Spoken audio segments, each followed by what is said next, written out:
President Trump is in charge and America is back. This week further demonstrated that the Trump effect is real. Over the weekend, Americans celebrated the return of American-Israeli citizen Keith Siegel and two Israelis who were held captive by Hamas terrorists since October 7th, 2023. President Trump and his administration worked diligently to secure their release and are committed to freeing all remaining hostages. Yesterday, as you all know, President Trump held his first foreign meeting at the White House with Israeli Prime Minister Benjamin Netanyahu. And as the president said, the bonds of friendship and affection between the American and Israeli people have endured for generations and are absolutely unbreakable. The president is committed to eliminating Hamas and securing a lasting peace for the entire region. The historic proposal for the United States to take over Gaza, announced by President Trump last night, underscores this commitment. Insanity is doing the same thing over and over again and expecting different results. President Trump is an outside-of-the-box thinker and a visionary leader who solves problems that many others, especially in this city, claim are unsolvable. We've already seen the results from President Trump's bold peace-through-strength diplomacy on the world stage. In response to President Trump's tariffs this week, both Mexico and Canada took immediate steps to alleviate the illegal alien migration and flow of deadly drugs, particularly fentanyl, into our country.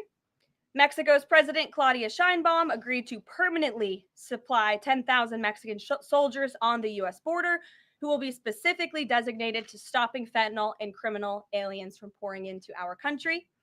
And Canada's Prime Minister Justin Trudeau agreed to appoint a fentanyl czar, list cartels as terrorists, and increase resources to assist the 10,000 frontline personnel at our northern border with Canada. In recognition of these steps, President Trump paused the implementation of tariffs for 1 month while negotiations continue and final deals can be structured. Throughout the transition and during his inaugural address, President Trump made it known that the United States cannot and will not allow the Chinese Communist Party to continue with its effective and growing control over the Panama Canal. Following Secretary Rubio's successful first trip and visit there over the weekend, Panama's president said he will allow its participation in the Chinese Communist Party's, it will no longer allow the participation in the Belt and Road Initiative. That participation will expire. This is significant because Panama was the first Latin American nation to join Belt and Road and now becomes the first to back away from it because of President Trump. And to assist with the ongoing mass deportation effort, El Salvador's president has agreed to the most unprecedented migratory agreement anywhere in the world. Because President Trump is back in charge, El Salvador has offered for illegal aliens of any nationality facing deportation in the U.S. to be booked in his country's prison system. And finally, President Trump's envoy for special missions, Rick Grenell, traveled to Venezuela and not only secured the release of 6 American hostages, but Venezuela also agreed to accept the return of illegal alien Tren de Aragua gang members. All of these incredible victories prove how well President Trump's peace-through-strength approach is working. And the days of weak American leadership are over. In another success story this week, efforts to seal the border, halt the invasion, and carry out the largest mass deportation campaign continue at lightning speed. Customs and Border Protection has approximately 79 miles of new border wall projects already underway in various stages of construction and planning. The first flights arrived to Guantanamo Bay yesterday afternoon out of El Paso. And who were some of the passengers aboard, you may ask? There were 10 members of the transnational gang Tren de Aragua on this flight. And overall, our heroic ICE agents continue to prioritize the removal of violent, criminal, illegal aliens in communities across the country. On February 3rd, ICE Dallas arrested a citizen of Nicaragua who has been convicted of sexual assault, strong arm, and lewd acts with a minor and sentenced to 15 years in prison. ICE Los Angeles arrested a Mexican citizen who has been convicted of lewd acts with a minor and sentenced to 364 days. And ICE Atlanta arrested a citizen of Mexico who has been convicted of homicide by vehicle and hit and run and sentenced to 6 months confinement. And ICE New York arrested a Venezuelan national and known TDA gang member who has a prior criminal conviction for assault in the third degree, causing physical injury.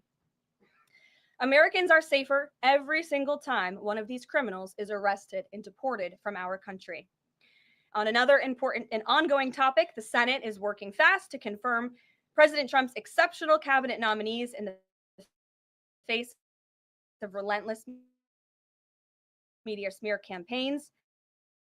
As of right now, 12 men in office for that swearing-in ceremony, surrounded by Pam's lovely family, and we look forward to watching her serve as the Attorney General of the United States. According to CNN, President Trump is getting more cabinet picks confirmed so far than the average president in the modern era. Another success story. And we believe it's critical that Republicans in the Senate majority stay tough and keep their foot on the gas to confirm all of the remaining nominees as quickly as possible so we can continue President Trump's important work here at the White House and across our entire federal government. And lastly, throughout his historic campaign, President Trump pledged to restore common sense to our country. And he is continuing to deliver on that with an executive order that he will sign later today.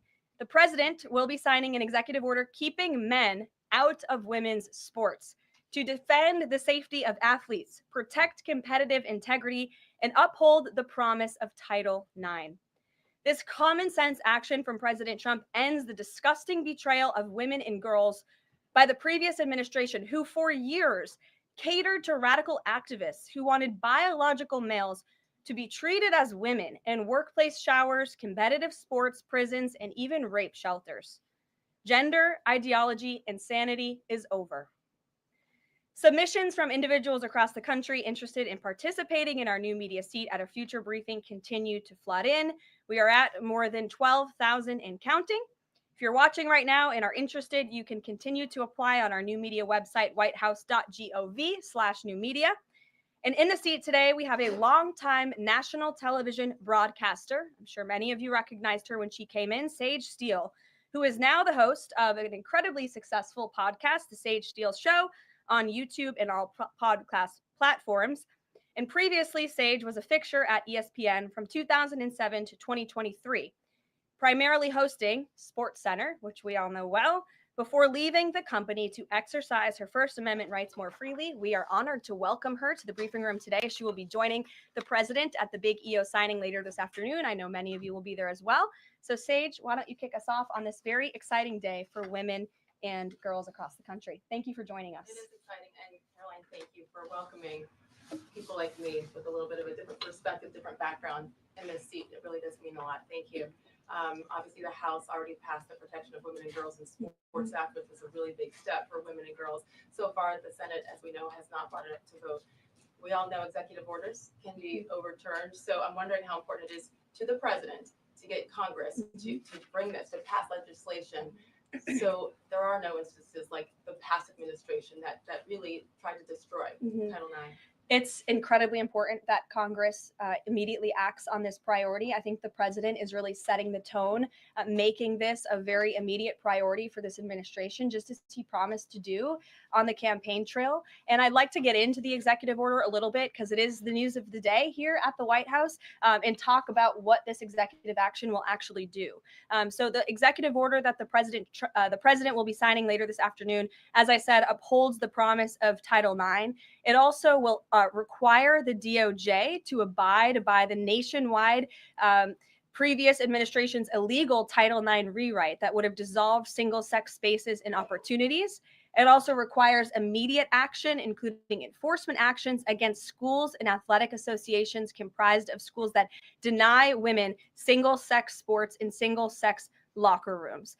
The executive order also calls for the convening of private sporting bodies in the White House. We want them to come to this campus so the president can hear in person the stories of female athletes who have suffered lifelong injuries, who have been silenced and forced to shower with men and compete with men on athletic fields across the country. Many of those women will be at the White House today. I encourage all of you in the media to actually talk to them, to hear their stories.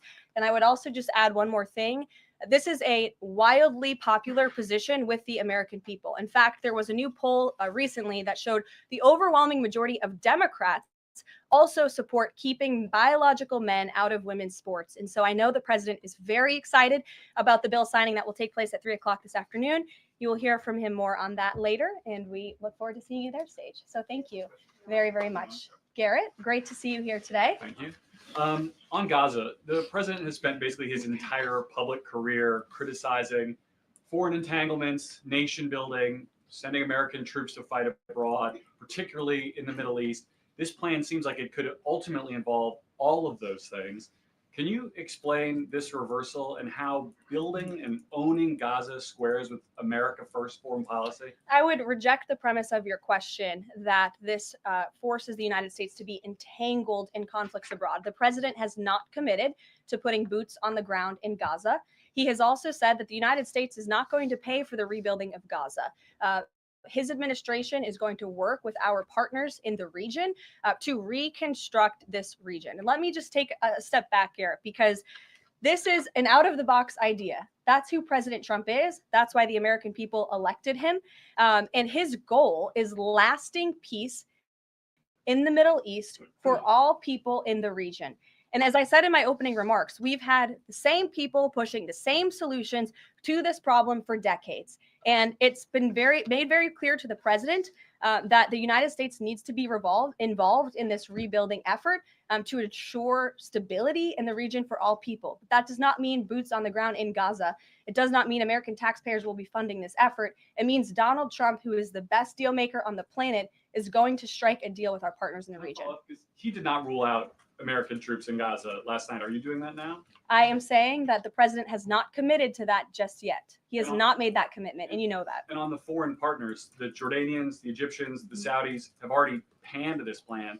What foreign partners, if any, have expressed any interest in being part of it? Well, the president has said he's been socialing this idea for quite some time. He's been thinking about this. He said in his remarks last night, this was not a decision or an announcement that he takes lightly. And the president has already spoken to the president al-Sisi. In fact, that was his first foreign leader call. He's meeting with the King of Jordan, King Abdullah, next week. He spoke with the King of Bahrain. He spoke with the Crown Prince of Saudi Arabia, and he has made it very clear. He's been very vocal that he expects our partners in the region, particularly Egypt and Jordan, to accept Palestinian refugees temporarily so that we can rebuild their home. I'd like to show you some images of Gaza that were taken. Fox News aired this. I mean, that is, as they put it, in an apocalyptic scene in Gaza. This is an uninhabitable place for human beings. Do you really think that families can live their dream in a region that looks like this, with no running water, no electricity? And the special envoy to the president, Steve Witkoff, recently traveled to Gaza, as you all know. And he came back with images that he showed the president of the dire situation here. And the president made this decision with a humanitarian heart for all people in the region. Peter. Thank you, Caroline. Are any officials here preparing to fight Democratic lawmakers in the streets? Absolutely not. So thanks for the question. Some elected Democrats are so steamed about Doge. Congresswoman LaMonica McIver says we are at war. Mm-hmm. Says we might actually see somebody get killed. And Chris Van Hollen says we have to fight this in the Congress. We have to fight this in the streets. So what now? And may I just point out, if you heard that type of violent, enticing rhetoric from our side of the aisle, from Republican leaders on Capitol Hill, I think there would be a lot more outrage in this room today. It's unacceptable, the comments that have been made by these Democrat leaders. And frankly, they don't even know what they're talking about, because President Trump was elected with a mandate from the American people to make this government more efficient. He campaigned across this country with Elon Musk, vowing that Elon was going to head up the Department of Government Efficiency, and the two of them, with a great team around them, were going to look at the receipts of this federal government and ensure it's accountable to American taxpayers. That's all that is happening here. And for Democrat officials to incite violence and encourage Americans to take to the streets is incredibly alarming, and they should be held accountable for that rhetoric. It sounds like something that they're most concerned about is Doge engineers with access to Treasury systems. Can you clarify, do the Doge engineers have read-only access in these systems? So they are not allowed to write new code? No. They are not? Okay. No. And then one more thing.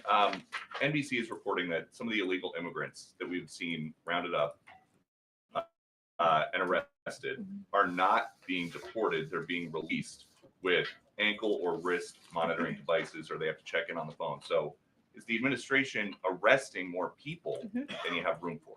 I have seen the reports, and I'm glad you brought it up because we want to address it. There have been a total of 461 illegal aliens. This is of this morning when I got this information from DHS that have been released from custody of the more than 8,000 that have been arrested since President Trump was inaugurated. It's less than 6%. And there are reasons for their release. Some of the factors include a lack of significant likelihood of removal in the foreseeable future, lack of detention availability, which is some president. We need Congress's help to increase funding for Border Patrol and for ICE to increase detention capability in our facilities. And then other serious medical conditions have also been the reasons for some of the release of these individuals. But none of them have final deportation orders. Many of them are probably contesting their immigration status. I'd refer you to DHS for more details, but I did get that information because I knew it'd be a question. So thank you. Sure. Yes. The president and you here again today have made clear, given the devastation, you think Palestinians have no choice but to leave Gaza and go elsewhere. But Palestinians say this is their home. They don't want to go. The president last night said he's willing to use the military if necessary. Is the U.S. prepared to remove Palestinians from Gaza by force? The president is prepared to rebuild Gaza for Palestinians and all people in the region, peace-loving people who want real economic development and opportunity in the region. This is a region that has been controlled by Iranian-backed terrorists, Hamas, who have brutalized not just Israelis, but Palestinians too. It is because of Hamas that you see those images on that screen, that Gaza has become a demolition site because Hamas launched that brutal attack on Israel on October the 7th. And so again, I would stress, President Trump wants to ensure that this can be a place where all people can live in peace. He is a peacemaker in chief. He made that very clear in his first term. And as for how that will be accomplished, the president and his team are talking with our allies in the region to consider next steps. But should the American people be prepared to see U.S. military on the ground fighting a ground war against Hamas? Again, the president has not committed to U.S. troops in the region. But it is an option. I have said that the president has not committed to that yet. Sure. Let me just follow up on that, though. Why not rule out the idea of committing U.S. troops? This has been a long-standing argument that the president has made really over the last decade or so, talking about endless wars and not something the U.S. wants. Why not rule out? Because I think the president is very good when he's making deals and negotiating not to rule out anything because he wants to preserve that leverage in negotiations. And so I think that's what he's doing here. Mary. Follow up on that, though. He also said that everyone loves this plan. He said that in the Oval Office this morning. Sure. In fact, the deputy prime minister of Jordan called it a declaration of war on the Arab people. So how does he square the fact that even some Republicans on the Hill are objecting to this or questioning this? How does he square the fact saying everyone loves this plan? Well, King Abdullah of Jordan will be here next week, so I can provide you more context on the conversations he will have directly with the President of the United States after that meeting. And I would just point out that there's been a lot of leaders and officials all around the world who have doubted, I suppose, the deal-making ability of President Trump. You heard the Panama leader saying that he would not agree to some of the concessions that he has now made because of Secretary Rubio's visit. You had the Colombian president saying he wouldn't accept flights of Colombian illegal nationals who have entered into our country illegally. And those flights are underway. So actions speak louder than words. Dasha. Caroline, you said the president has been working on this idea for a while behind the scenes now. Is there a written plan based on the president's proposal for Gaza? And if so, when was it drafted and who had a hand in that? The plan was written in the president's remarks last night as he revealed it to the world and to the American people, and his team are continuing to be engaged on this effort. I saw the National Security Advisor this morning. He has a very busy day of calls, and they will, again, continue to engage with our partners. That includes Steve Witkoff as well. Mary. Two questions for you on the news of the day. So how is today's executive order going to impact the 2028 Summer Olympics in Los Angeles? For example, would a man who thinks that he's a transgender woman be allowed to compete as a female on U.S. soil? It's a very good question. And the president has actually mentioned this, that he does expect the Olympic Committee and the NCAA to no longer allow men to compete in women's sports. And I think the president, with the signing of his pen, starts a very public pressure campaign on these organizations to do the right thing for women and for girls across the country. Again, this is an incredibly popular position. There have been many notable female athletes who have had the courage to speak out against some very powerful institutions in this country. They deserve to have a voice and a say. The president is bringing their voice to the highest level at the White House this afternoon, and he expects these organizations to comply with this federal executive order that he'll be signing today. Thank you. And one more on media coverage of this executive order and the topic in general. What's the White House's view of framing that calls men transgender females or similar rhetoric coming from organizations like the ACLU and GLAAD? Well, it's been very clear. The policy of this administration is that there are only two sexes, male and female. Pretty simple. Brian Glenn. Yes. USAID has gotten a lot of attention the last couple of days with some of these bizarre things that we've been, taxpayers have been funding. Mm-hmm. Now it looks like there are a couple media outlets that have been dragged into this conversation as far as USAID funding as well. Does the president have any comment on that?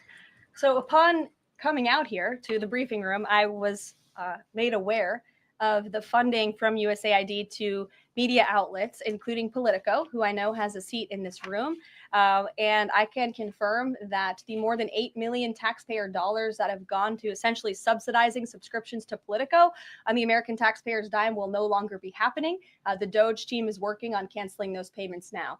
Again, this is a whole of government effort to ensure that we are going line by line when it comes to the federal government's books. And this president and his team are making decisions across the board on, do these receipts serve the interests of the American people? Is this a good use of the American taxpayers' money? If it is not, that funding will no longer be sent abroad, and American taxpayers will see significant savings because of that effort.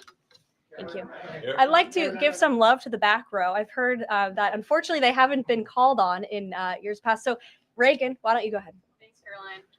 The WHC announced that comedian Amber Ruffin, who has called the president a toddler with his pants pulled down, will be the entertainment for this year's Correspondents' Dinner. Does the White House have a reaction to this choice, and will the president be attending the dinner this year? Certainly an interesting choice. I have the president's invitation on my desk. I have the invitation for myself on my desk as well. Haven't talked to the president about it. When he makes his decision, I will let you all know. But definitely an interesting choice of the comedian. I'll talk to the boss about it and see what we decide. Sure, go ahead. Yes, yes. On the executive order set to be signed today, you said that this will be enforced. Can you spell out for schools and the public how exactly the administration plans to enforce this, even at a local level? And on top of that, there are human rights groups who say that this could expose kids to discrimination. What is your response to that? I think kids have already been exposed to discrimination, especially young women and girls who have been forced to shower in locker rooms with biological men, who have been forced to compete on playing fields with biological men, which is incredibly unfair and unsafe. And again, an incredibly unpopular policy with the American people. As for the actions that this executive order takes, I already laid those out at the beginning of the briefing. I'm happy to give you a copy of this fact sheet so you can let your audiences across the country know. What's your message to schools who don't comply with this? They should, because it's going to be federal law in about an hour and a half. So your colleague to your right, to my Thanks, left. Caroline. Yes. Taylor with Spectrum News. You talked a bit about DOJ. Elon Musk is currently a, quote, special government employee who also owns companies that have billions of dollars in federal contracts. You said earlier this week that he has abided by all applicable federal laws, but what steps is the Trump administration taking to address that conflict of interest? The president was already asked and answered this question this week, and he said if Elon Musk comes across a conflict of interest with the contracts and the funding that DOJ is overseeing, then Elon will excuse himself from those contracts. And he has, again, abided by all applicable laws. In the back left, go ahead. Trade advisor Peter Navarro, when asked about the External Revenue Service today, said, quote, we're going to collect a lot of tariff revenues. We're going to get tax cuts out of it. Is it the official position of the White House that tariffs will lower taxes for Americans? President has always been clear that he believes tariffs are a tax on foreign nations, and he's committed to cutting taxes for the American people here at home. He also believes tariffs are a great revenue raiser for this country, and that's exactly why he has committed to the creation of the External Revenue Service, which I think is a phenomenal idea. Or just go down the whole row. Go ahead. Tom Bateman with the BBC. Can you confirm that under the president's plans for Gaza, any and all Palestinians who want to stay in Gaza on their land will be allowed to do so? I can confirm that the president is committed to rebuilding Gaza and to temporarily relocating those who are there because, as I've showed you repeatedly, it is a demolition site. There is no running water. There is no electricity. The president wants these individuals to live in peace. He is committed to doing that with this very bold new plan, and we will continue to keep you apprised of updates as we receive them. Ed Lawrence, go ahead. Yes, go ahead, Ed. I appreciate it. Thank you. So now that the President Trump's policies are starting to take shape, how long will it take to cycle through and get some of the actual prices that Americans are paying to come down? Prices at the store and at the grocery pump, across the board, sure.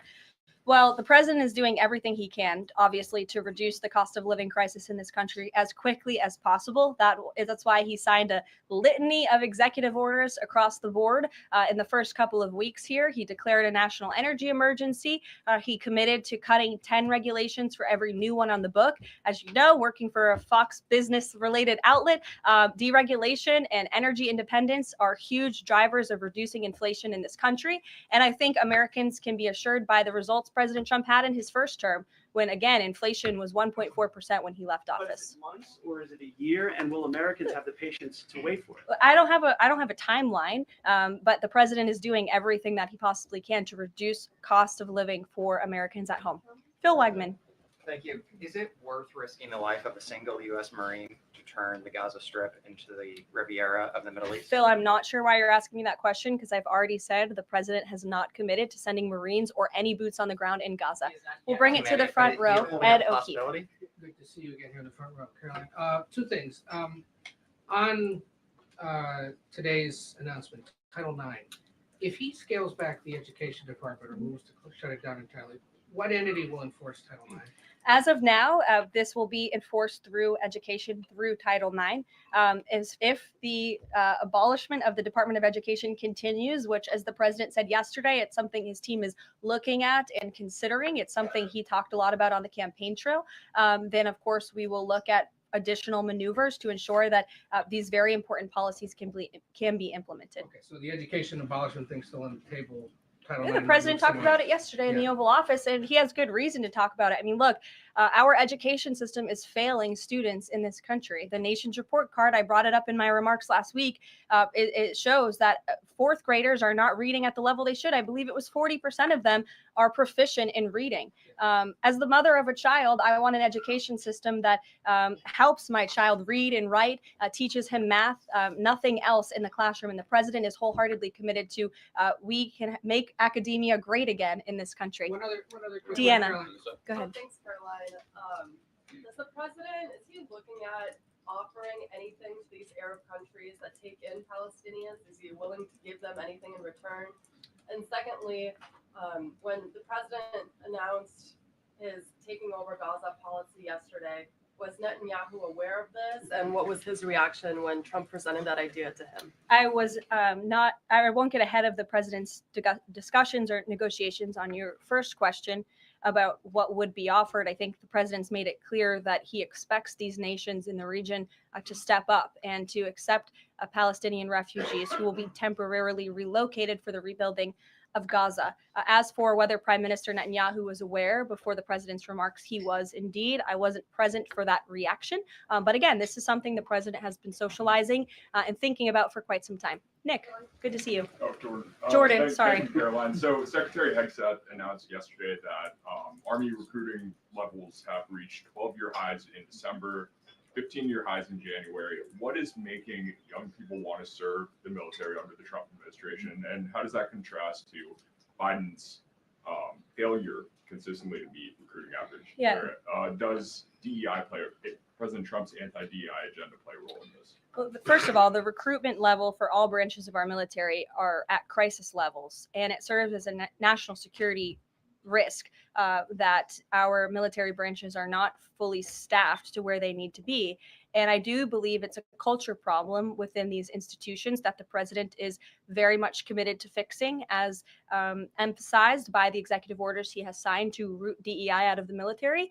And I think when young men and women who are honorably signing up to serve in our nation's military see somebody like Pete Hegseth, the new Secretary of Defense, who is a proven warfighter, who risked his life in battle for this country, who understands what it means to deploy and to defend the Constitution and your nation abroad and to put your life on the line. When they see a leader like that and a leader like President Trump, who is committed to peace through strength, that's very inspiring. And we look forward to seeing those recruitment numbers and retention numbers skyrocketing over the next 4 years. And I know Pete Hegseth is committed to increasing recruitment at all branches of the military. I would defer you to the Department of Defense on exactly what he plans to implement. Jeff. Thanks very much. 2 questions. One, the president yesterday used the word permanent for permanently resettle Palestinians. I hear you saying temporarily today. Is that a shift or a specific change that you want to highlight? And my second question is, yesterday he spoke about the U.S. owning Gaza. Who owns Gaza now, and how would the U.S. acquire ownership? Well, Gaza is currently run by Iranian-backed terrorists in the Middle East, Hamas, who we all agree, I think everybody in the region agrees, that can no longer stand. Just look at the events of October 7th and the events since. And the president, again, is committed to rebuilding the region for all people who want to return to it once it is no longer a demolition site, and it's a place where people can actually live and thrive in harmony, as he said last night, his words, not mine.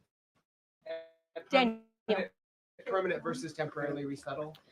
The president has made it clear that they need to be temporarily relocated out of Gaza for the rebuilding of this effort. Again, it's a demolition site right now. It's not a livable place for any human being. And I think it's actually quite evil to suggest that people should live in such dire conditions. Daniel. Caroline, thank you so much. The daily guidance says that the president will be meeting with a pair of governors today, Governor Abbott of Texas and Governor Newsom of California. It comes after the president took executive action to turn the water back on in California. Billions of gallons are flowing out. What can you tell us about the 2 meetings and the importance of President Trump's actions to help people in California? Sure. Those meetings will be taking place shortly, so I will get out of here to get to those meetings. We can always provide you a readout, as we always do. We try to be very transparent about what the president is doing in the Oval Office. Perhaps he'll even call you in to join him. We never know around here, as you all know. But Governor Abbott is obviously a great friend and an ally to the president. He has been on the front lines of the border crisis in this country.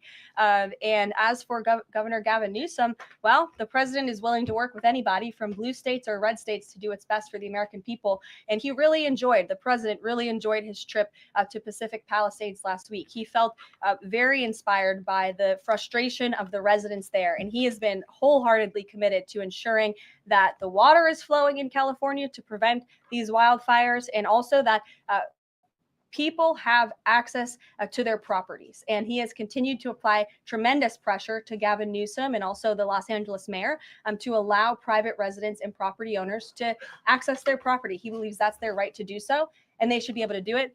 And one more thing before I wrap up, because I do want to get to these meetings and I will see you all at the EO signing later this afternoon. I would just say that you brought to mind California and North Carolina, who continue to be on our hearts, and the president and this administration are committed to ensuring that these individuals get the funding that they need. And I would just say a strong message to Democrats who are out there pretending to be outraged about the long list of crap that this administration is cutting, federal waste and funding, like $2 million for sex changes in Guatemala, $6 million to fund tourism in Egypt, $20 million on a new Sesame Street show in Iraq, $4.5 million to combat disinformation in Kazakhstan. I could go on, and I'm happy to provide this list to every single one of you.